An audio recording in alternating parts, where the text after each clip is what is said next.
Salam jemaat terkasih, firman Tuhan pada hari ini terambil dalam Mazmur 23 dengan tema Tuhan adalah gembala yang baik. Berbicara tentang gembala tentunya berhubungan dengan bagaimana ia dapat menjaga, memelihara, serta mengarahkan domba yang dipercayakan kepadanya. Dalam hal ini, gembala yang paling baik yaitu tentunya Tuhan Yesus sendiri.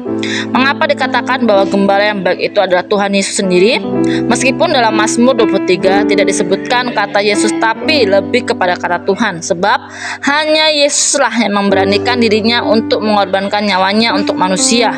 Itulah sebabnya Yesus sangatlah layak untuk dikatakan gembala yang baik, dikarenakan ia rela mengorbankan dirinya untuk umat yang dikasihi. Bukan hanya itu saja, mengapa Tuhan Yesus menjadi gembala yang baik? Satu, ia mencukupkan apa yang kita perlukan. Setiap orang tentunya memiliki kebutuhan dan harapan yang berbeda-beda.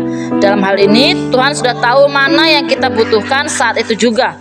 Sehingga setiap kita tidak mungkin Tuhan biarkan untuk meminta-minta. Mazmur 37 ayat 25. Seorang gembala tentunya tahu apa yang dibutuhkan domba-dombanya. Ia tidak akan membiarkan peliharaannya kelaparan dan kehausan. Ketika peliharaannya mulai terlihat tidak begitu baik, gembala tersebut tentunya berusaha untuk mengecek apa yang terjadi dengan peliharaannya tersebut. Oleh sebab itu, gembala tahu kapan ia akan memberikan makanan dan minuman kepada dombanya. Begitu juga dengan Tuhan, ia sudah tahu apa yang dibutuhkan oleh anak-anaknya dan tidak mungkin ia membiarkan kita kelaparan dan kehausan. Jika itu terjadi, kemungkinan besar ada yang salah dalam diri kita.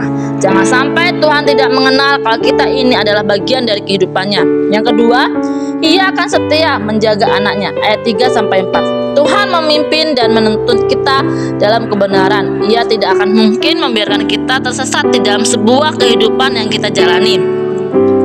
Sebab ia sangat setia dalam menjaga diri kita. Seperti yang tertulis dalam 1 Korintus 10 ayat 13 yang berbunyi, pencobaan-pencobaan yang kamu alami ialah pencobaan-pencobaan biasa yang tidak melebihi kekuatan manusia.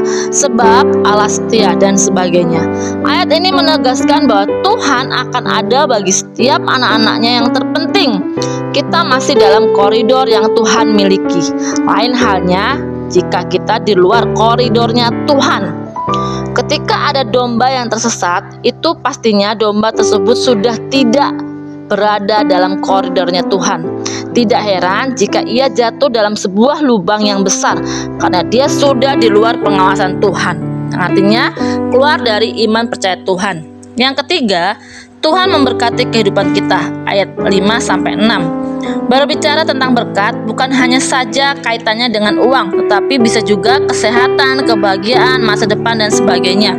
Tentunya dalam hal ini Daud ingin memberitahukan bahwa ketika Tuhan menjadi gembala dalam kehidupan kita, maka pengurapan, kebajikan dan kemurahan akan turun atas kehidupan pribadi lepas pribadi sepanjang umur hidup kita, asalkan kita masih tinggal di dalam kehidupan Tuhan Yesus itu sendiri, yang artinya tetap menjadi anak Tuhan Yesus. Oleh sebab itu, jemaat yang terkasih, tetaplah jadikan Tuhan Yesus menjadi sosok gembala yang paling baik untuk kita para anak-anaknya. Selamat pagi dan selamat beraktivitas. Tuhan Yesus memberkati. Shalom.